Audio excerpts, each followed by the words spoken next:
All right, cool. So let's get it going, man. So tell me, David, how did you get into health and fitness? How did that journey come along? Cool, man. Yeah, so if we're going way back neighborhood days, I think I just frankly hit puberty before everybody else, and I just like was 5'8", 5'9", stayed there. Still 5'8", 5'9". But, you know, I'd have one buddy on one leg, one buddy on the other, and one buddy on my back doing King of the Hill, and you know, and the neighborhood pool and whatnot. And you know, I started to develop an identity behind being the bigger kid, right? And when everybody else kind of caught up, and everybody else, and I say everybody else, meaning, you know, my immediate peer group who I was comparing myself to at that particular time, right? But when the other kids in the neighborhood could make a cut that I couldn't make, or, you know, were doing stuff in the pool that I, you know, couldn't do, or whatever it was, I started to become very self-conscious about my inability to do some of those physical things, and of how I viewed myself physically and in the mirror, right? And fitness, as it turns out, is a fantastic gateway drug to personal development. There you go. Right? So what I realized is that if I applied myself to what at the time was like, I can look back on and see was a bodybuilding split, very poorly done, you know, but just did something, you know, had a great metabolism. I'm 13 years old, and, you know, I start to change my body and thus get more confidence in myself.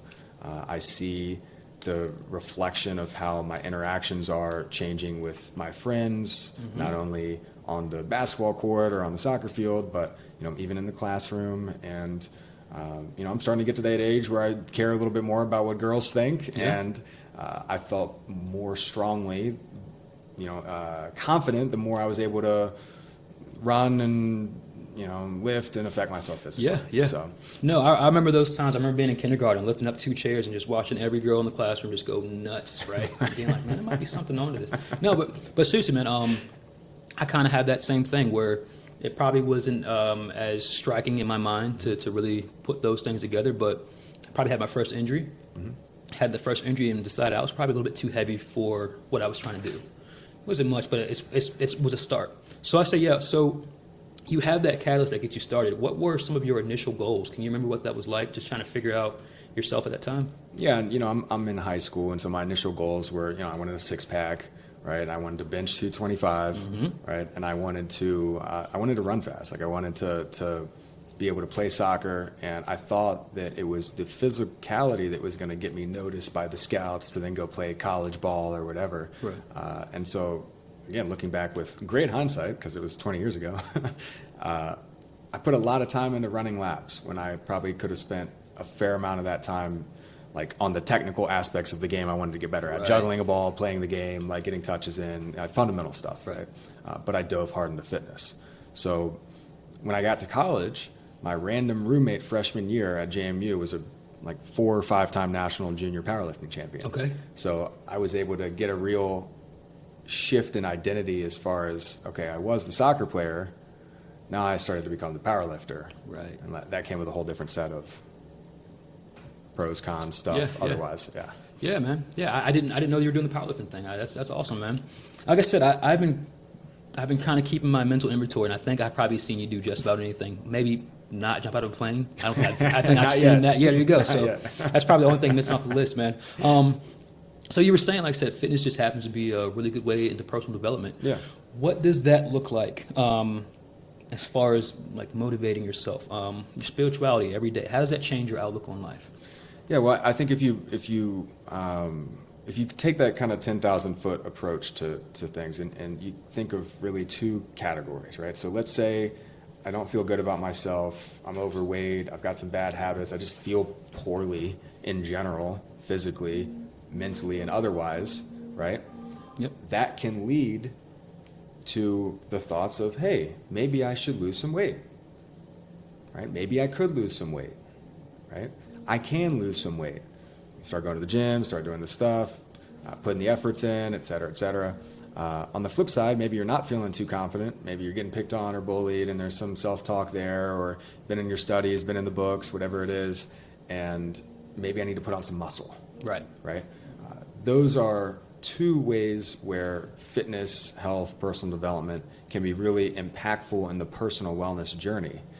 What I learned, what I've been working through over the past couple of years, is how a lot of times we turn fitness into therapy, and the detriments of fitness as therapy, or the things that can go wrong when we take all of the mental emotional stuff we're feeling and try to put it into a hard workout, Right. or whatever it may be, or a weight loss journey, or a muscle gain journey, or something along those lines. Right.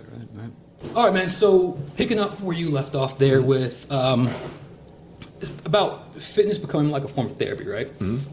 I think that's probably one of the main reasons why I got into it also. Mm-hmm. Once again, I had an injury. I knew I was going to rehab back from that. And in between then, I just kind of felt like I was just kind of wasting away.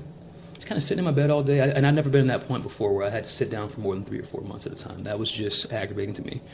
So what started off as sit-ups was more of a, hey, get up, get out of the bed and do something type of thing. And I think that became more therapeutic, more towards my mental well-being. Times when I felt like I couldn't do much, that's kind of what I turned to. So I understand where that comes from. And I do understand how fitness easily translates into a better lifestyle. Mm-hmm. Not just physically, but when you start caring about how you're eating, how you're sleeping, mm-hmm. And then you start noticing, like, man, I didn't get enough sleep yesterday. I'm a little cranky, and I've never had sleep as a main thought in my mind. So those things, I think, kind of go hand in hand, which kind of leads me to, like, evolving that initial step into a lifestyle. How Mm-hmm. does that? What does that look like? Taking your next step into making that a thing that you're doing every day, just about.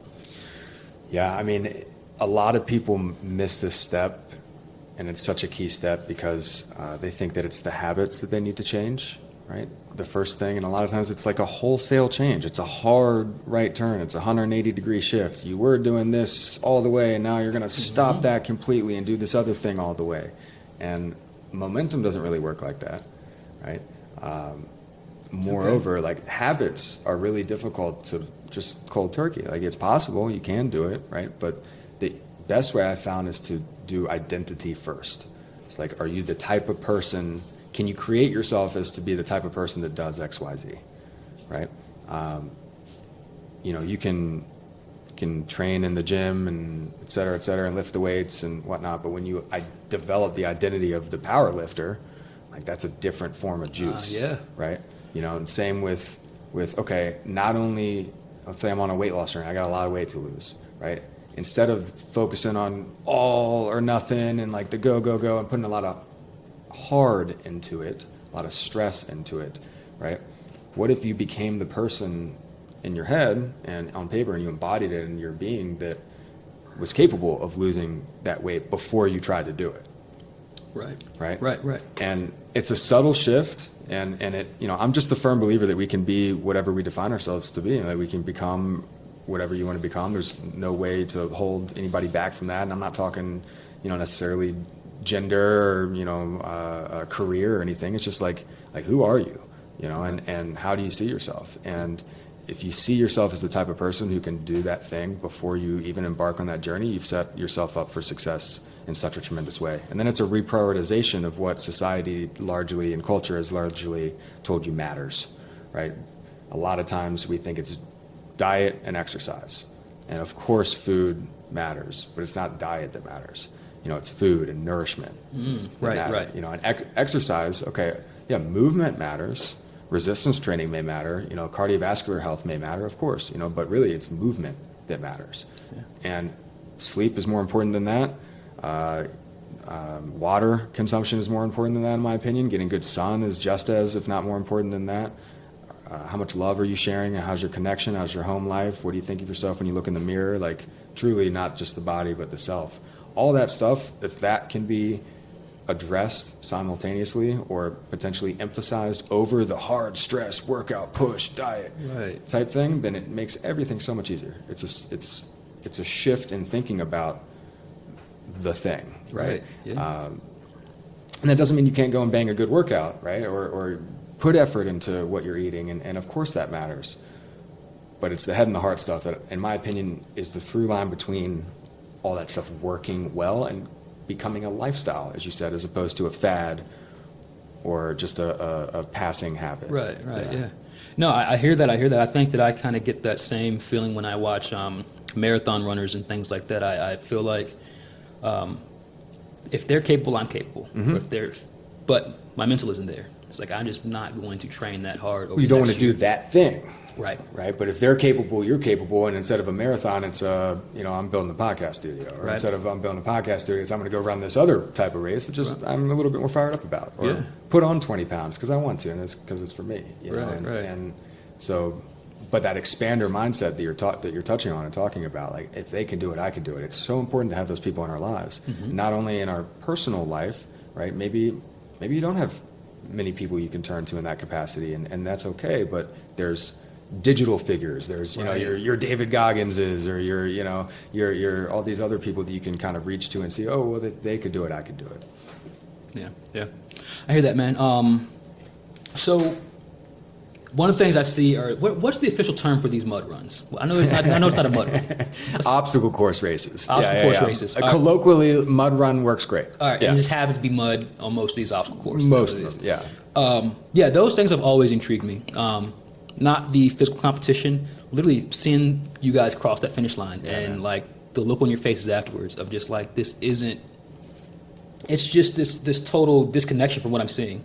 Muddy, sweaty, groggy, fatigued, and they're just like, no, it was the best thing I've ever done today. Like I've been preparing for this, so that's something that's always intrigued me, man. Like, how do you take those? What is that even? I mean, I go out and I run 3 miles as much as I can until my body starts hurting. I can't see myself saying I want to jump over some obstacles and then have to deal with mud and elements. How do you get to that point, man? What is that like? Well, I found myself really falling out of love with what I knew to be fitness at the time, which was weightlifting in the gym, right? And then right out of college, I went hard into powerlifting for 4 years. I became a strength and conditioning coach at the University of Richmond for a year out of school, worked with football, men's soccer, women's soccer, learned a ton, but I was still in the gym. So I fell out of love with fitness, really, and dove into building a career instead. Gained some weight, had some mental health stuff. I just didn't feel good about myself, not sleeping well, etc. And the thought was, okay, well, if I can get back to stuff that I liked to do as a kid, like go and run in the woods behind Ryan Corner's house, go climb in the creeks, and just play in the dam, and like etc. Just like be a kid, right? Yeah. And it got me outside. It put me in a natural environment. It was, these races are, think of anywhere between 3 miles and 15 miles up and down ski resorts in the middle of the summer. So you've got elevation, you've got technical terrain, you've got up to 30 obstacles, and these are carries or throws or climbs or crawling under this or jumping over that. And it became, at first, a way for me to get outside and move my body. And it was extremely hard. Like, I think the first race I did, I finished 2,500th out of 4,000th or something like that. Like, it wasn't great. Right. It crushed me. I swore I'd never do it again. The next year I signed up to the exact same race, because it's exactly what you said in the intro. It's like during the race, you're crushed potentially if you're pushing yourself or the terrain, or it's hard, but at the end, it's such a sense of accomplishment. You get all the feel-good hormones. You've been outside. It's nature. It's fringe. It's vibes, right? And what I realized is this was another time that I learned that, okay, and it's not that I learned, I'm going to rephrase that. It's another set of evidence that I have for myself and that I could look back on, in that I can do hard things and I can get better at things if I apply myself. And which is, again, fitness is a great way to do that. So it started off as just do it for fun. And then, if I run a little more, I'll get better. And then, now I finished 1,000th. And, now I finished 500th. And the ball started to roll from there. And it, now has become something that, because it's largely all stuff I really love to do, most of the time I feel pretty good about going out and doing it. And have built up to the point where I can compete in it.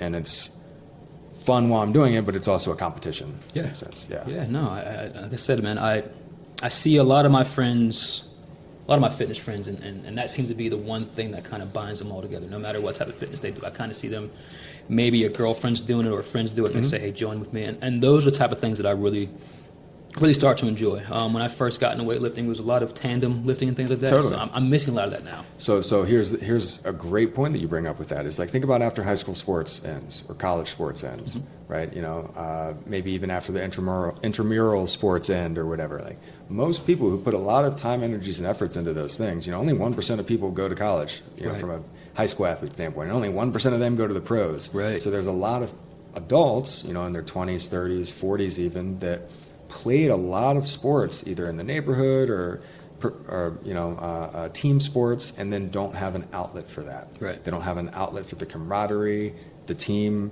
building, the athletic work, etc.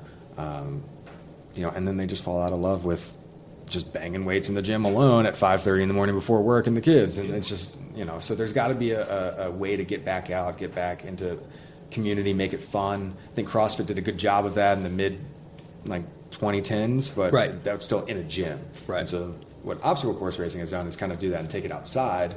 I think what the pandemic has done over the past couple of years is make people realize, well, you can do all this shit, outside on your own, et cetera, and you don't need to pay anybody to do it either. Right. You know, Right, like right, you can right. get your own group of friends together, social distance if you want, and swing some kettlebells or like Right. whatever, and like have a good time. You know, so I'm really enjoying seeing the evolution of fitness and culture. Yeah, that was something that was actually next one here, man. I was thinking about the switch that a lot of people make from that competitive athleticism and competitive fitness to personal fitness. And that was one thing that I was probably like ranting on forever, seeing a lot of CrossFitters and being like, oh, you know, where were you guys at when football tryouts were at and stuff? You guys can lift all these weights now. But my brain didn't click. My brain didn't click to say like, no, this is an ongoing journey. Like, I was probably definitely a 3-sport athlete, 4-sport every now and then, right? And because of that, I felt like I had my year-round training. I could walk off of one pitch and walk into the field and be great, be already in shape and things like that.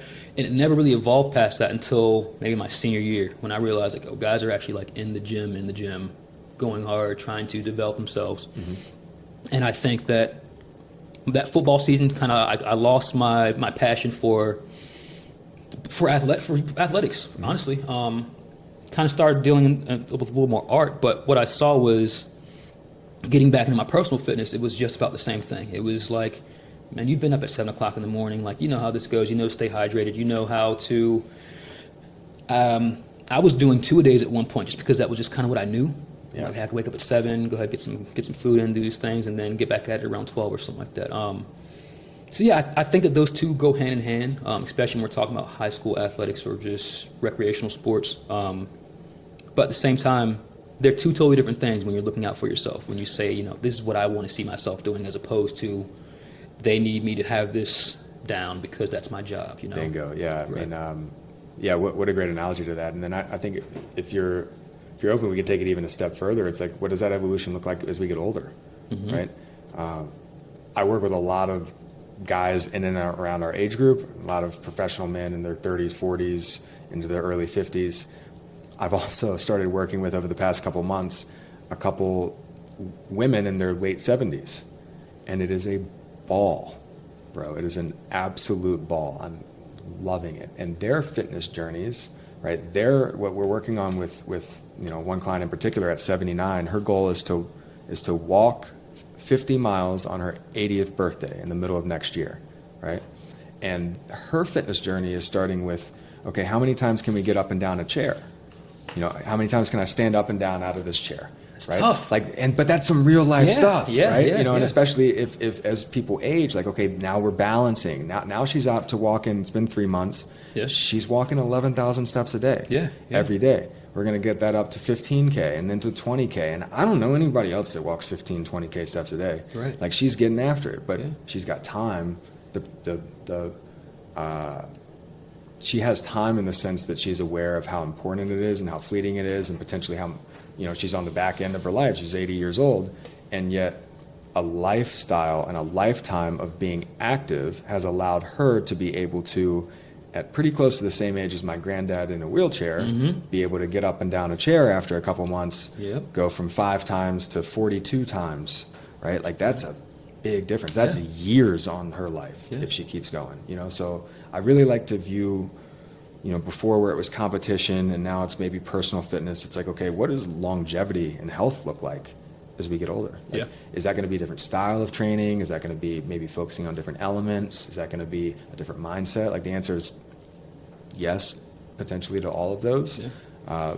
But I view this as a long-term evolution of personal development and personal fitness. And it's really cool to shift from competition to personal to long-term. Yeah, yeah. Yeah, that's good, man. That's good. All right, so we're breaking to the second segment, so we're halfway, probably third segment, we're halfway done here, man.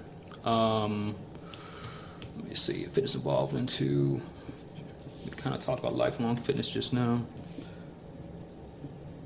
What has, sorry, let me look at my extended notes here. That's right, all right, yeah. So, what's your mindset evolving to now? What is it? I have a partner, Miss Lana. I don't have kids. Yeah, but I've got a significant other we live together. Yeah, I think I saw you all walking down Carey Street like a few weeks ago. Might have. Might have been scarfing some ice cream down if I don't remember. Hell yeah, That sound probably familiar? was. Yeah, Yes, I it think does. So, yeah. Balance is key, ladies and gentlemen. Balance is key. Oh, I wasn't mad at it. It was one of those days where I wanted to say, like, yeah, but by the time I looked, it was like, no, he's enjoying that too much. Cheers, bro. Yeah. All right.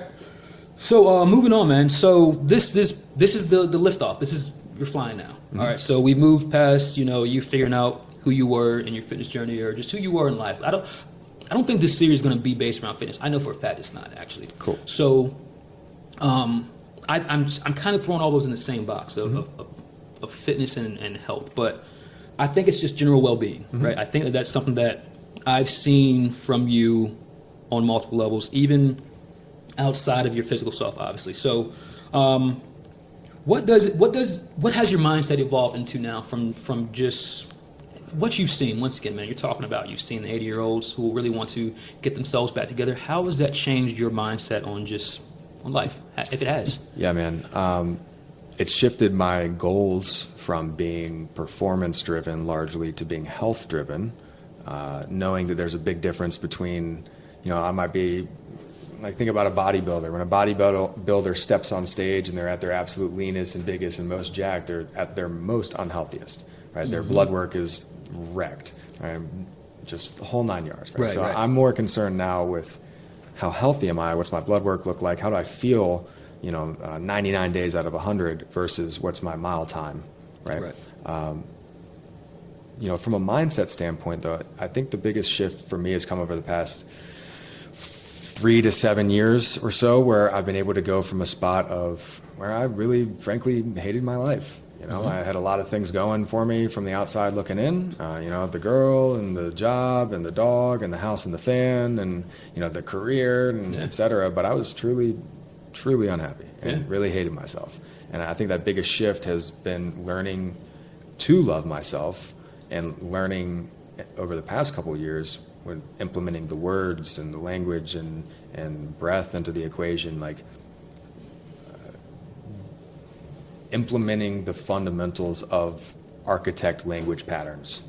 And what I mean by that is talking myself into the good stuff, right. And using language to help me process the things that I've been through and experiences that I've been through, hurtful, haunting, whatever it may be, and then also use language to help, once that space has been cleared, to build and create a life that I absolutely love. Right. And I do an exercise every year. It's my perfect day exercise 1 year from now, and I'll do it about once a year. Okay. Right? And so, it's not like win the lottery, like yachts and shit. It's like, all right, let's look forward and actually put myself into a path where everything is going, or most everything is going really well. How do I see this being in a year? Right. And being able to then, and manifest it or speak it into existence is not necessarily the phrase that I really love. More so, start to actualize it with yourself. Start to take on the identity of that person.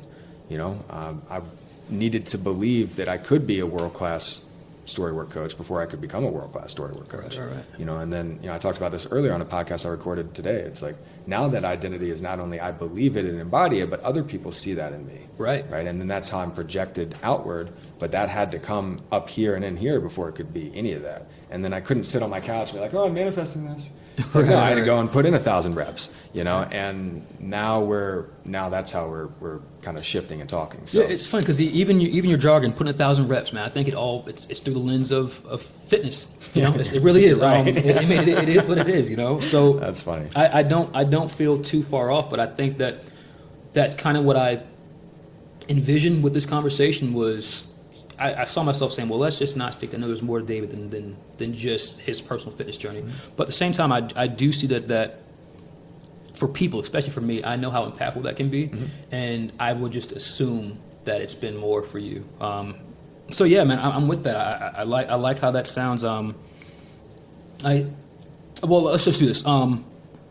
If someone were to say, I'm not into this whole fitness thing, these fit people are too much. What is fitness? What would you describe that to someone as? I would describe fitness as being moving.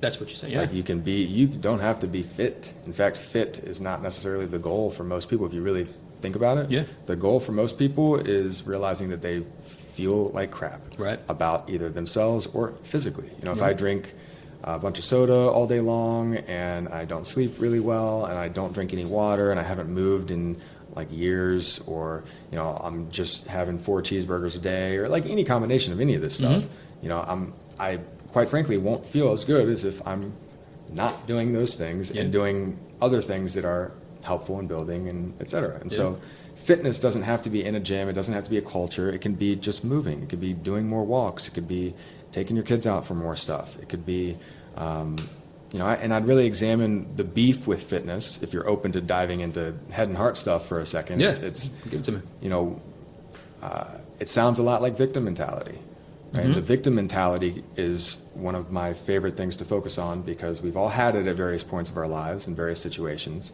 right? But the victim mentality is different than being victimized.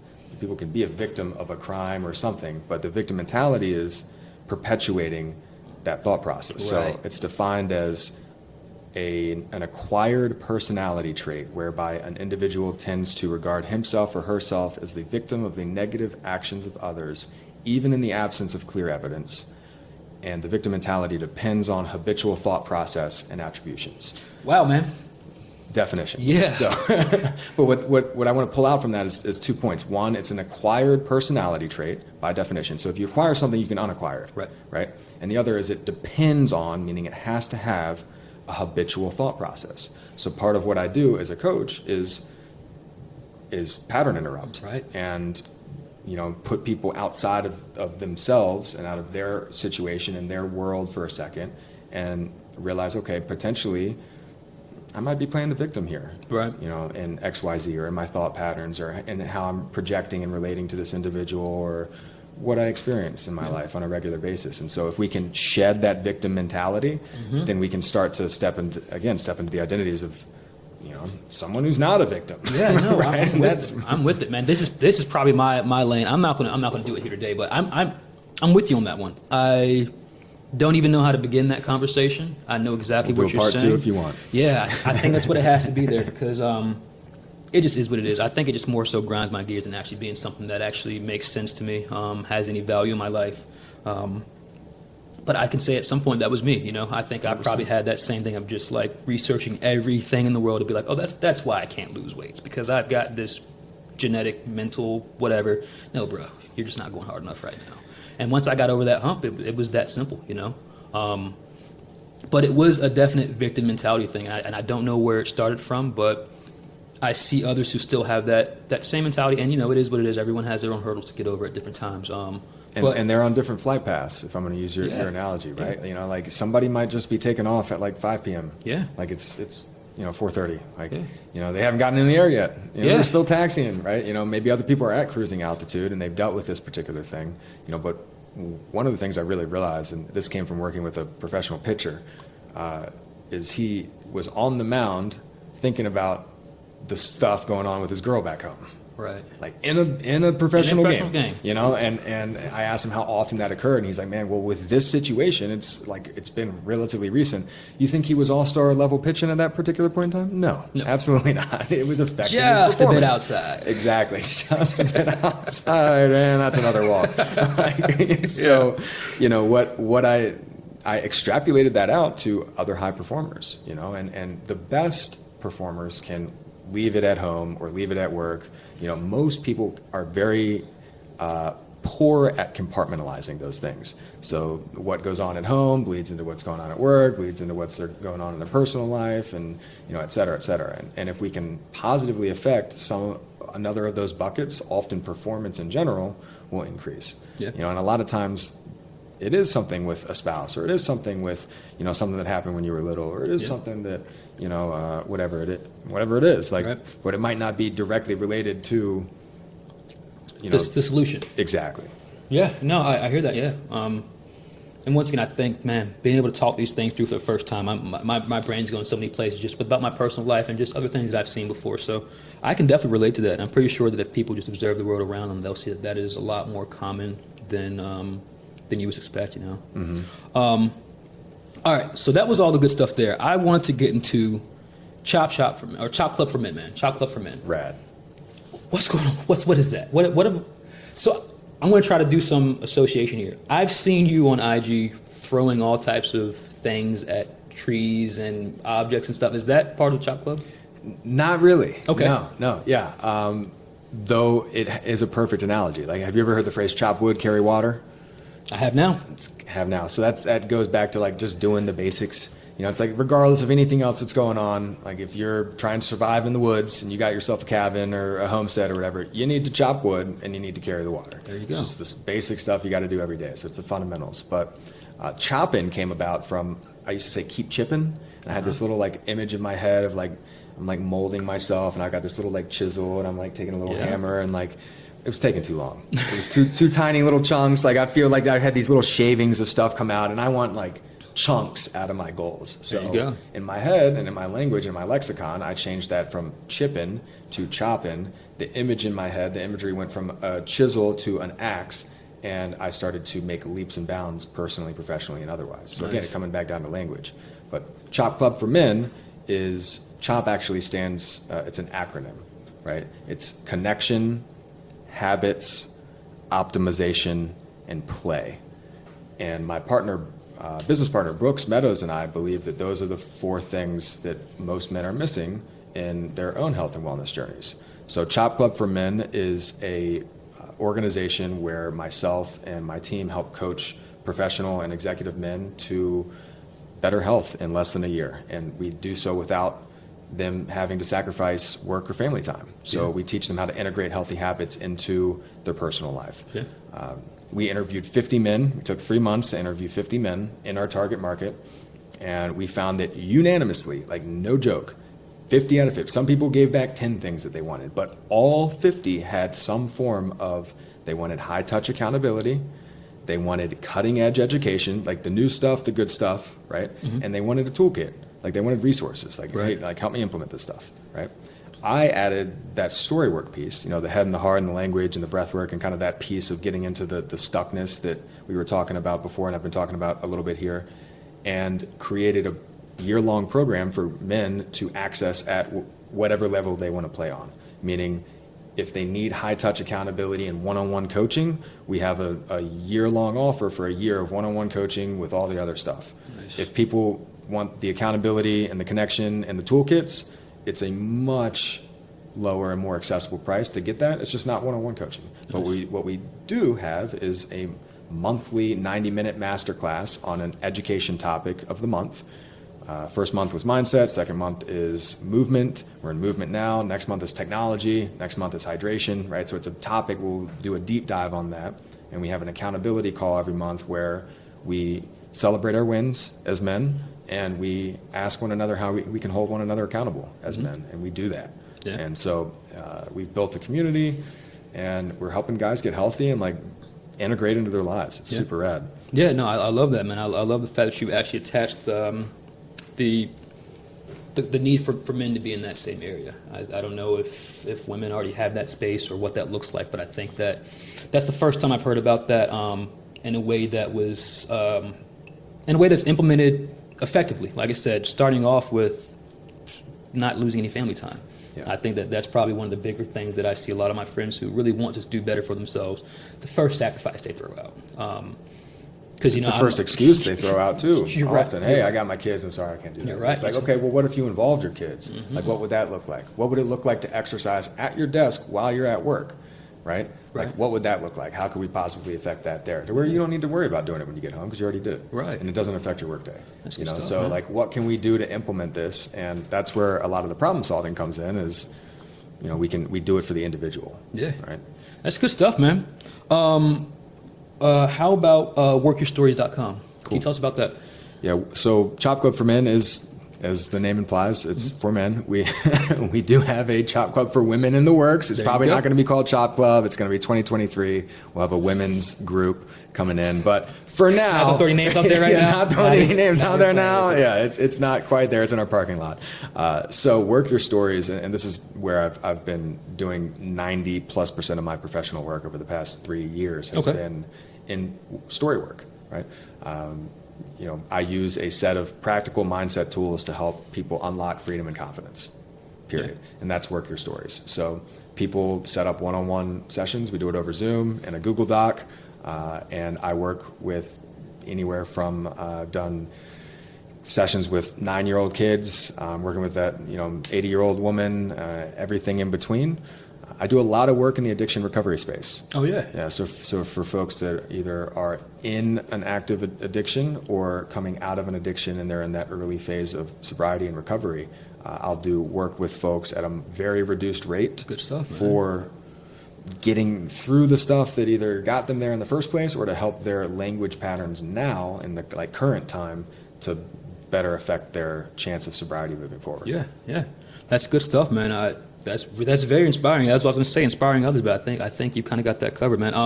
What I initially saw was I went to the site and I saw the trailer ad promo you did for that, and I was blown away by that. That was just so cool, man. I don't Sorry, know. the Kenneth video? Which describe that one? Was that the nature video? The one that was like outside walking Yes. around? Yeah. That one was really good. And I think once again, just from production value, I really enjoyed it. I mean, look at Dave, man. He's out here doing this little acting thing, dude. Like, that's awesome, man. That looked like it could have been right on the TV, man. Totally, It's really I good stuff. appreciate it, Great man. production value on that one. So that was my little tidbit about that. I think that one of the things that's really got me intrigued. So once again, when we go back to me viewing your IG, once I've seen you throwing the spears and all those good things.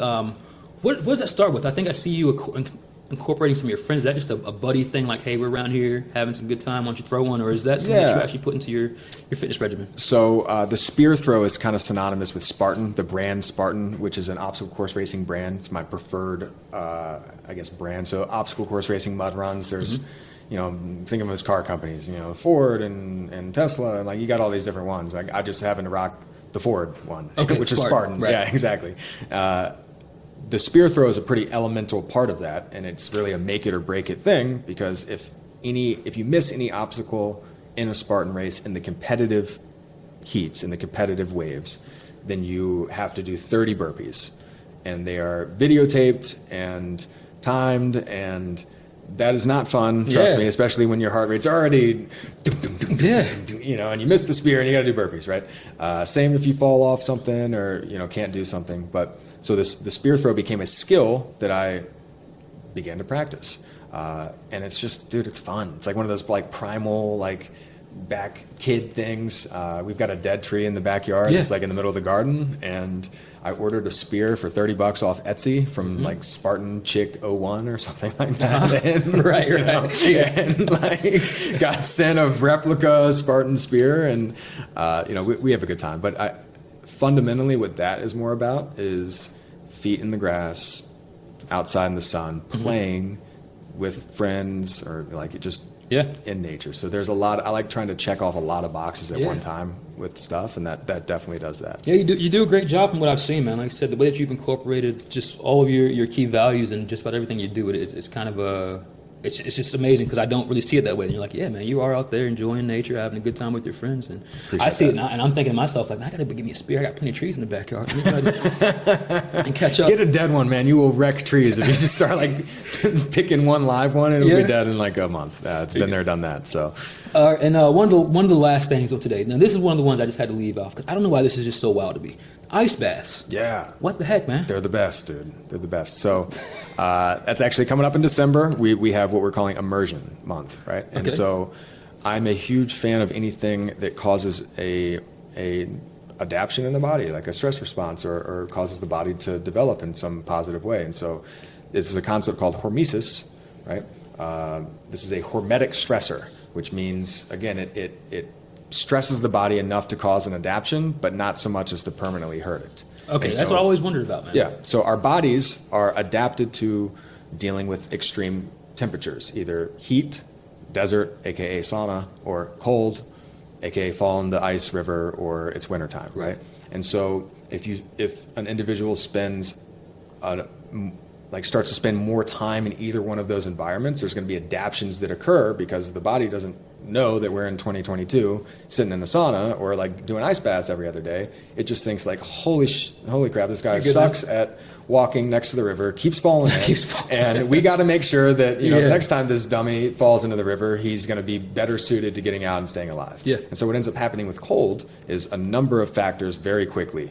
So you get this cascade effect of physiological changes, right? So you over time develop extra layers of what's called brown fat, right? Which is a type of fat different than like white adipose tissue, like belly fat, right? It actually stays in and around your vital organs and your spinal cord, and essentially like uses the white fat, uses the regular fat as fuel for your body. Okay. So the more brown fat you have, the better your metabolism. Okay. Right. The other things that it does is it helps to give pretty much a jolt of stress hormones, all the stressor hormones, right? You get adrenaline, you get epinephrine, you get norepinephrine, you get all this like boost of stuff while you're in it, and your body is saying like, hey, get out, right? And so you have a way for your body to then adapt to not only the cold, which is a positive benefit, but also mentally you learn to get over hurdles and to do hard things. Right. For the first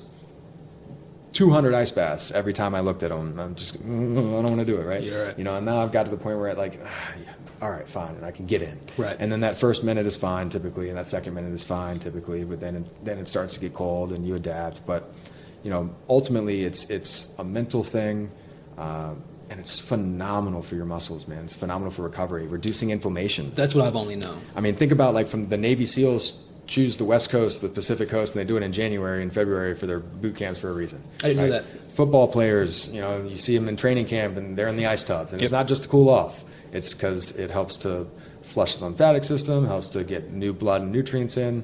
What's actually happening, like let's say I take a 2-minute ice bath right now, all the blood will rush, or a lot of the blood will rush from my extremities, my arms, legs, into my core to keep my vital organs warm, right? And then when I get out, that nice, warm, freshly circulated blood will go back into my extremities. Right. And thus, clearing it out, right? Yeah. Like helping it to heal, helping bringing fresh nutrients, etc. So I feel way better physically when I'm ice bathing, and then doing the practice over a period of time has helped me develop tremendous mental strength and fortitude. I mean, I would recommend it for anybody. Start with a cold shower. That's what I've heard. That's Yeah. what I've heard, man. Do it. Even that is one of those things where I'm like, man. Yeah. But you adapt. You adapt over right. time. Same Yeah. with like a sauna. Like some people more heat adapt. Like you might be able to go out and yeah. run around in a 95-degree day and be fine. Right. Whereas it might take other people, a while in the sauna to be able to like stand. Right. So. I've never had heat problems. So I think it's where it starts off with, man. Of course I've seen it through like some of my favorite athletes and things like that. And I think part of my mental block was saying, admit you're a little bit too old to start trying to do that. But I know that's just not how it works out. It's a lot of things That's that I a say. story. That's What's a that? story, bro. That I'm too old to do that. I wanted to talk about that with your guy who biked across the nation, man. Yeah, man. Well, yeah. So how old was he when he started that? Do you know? Yeah, 26. Yes, I'm saying, man, that's nuts. Yeah, that hadn't scares me been on a thinking about bike it. in 10 years and was just like, yeah, I'm just going to do it.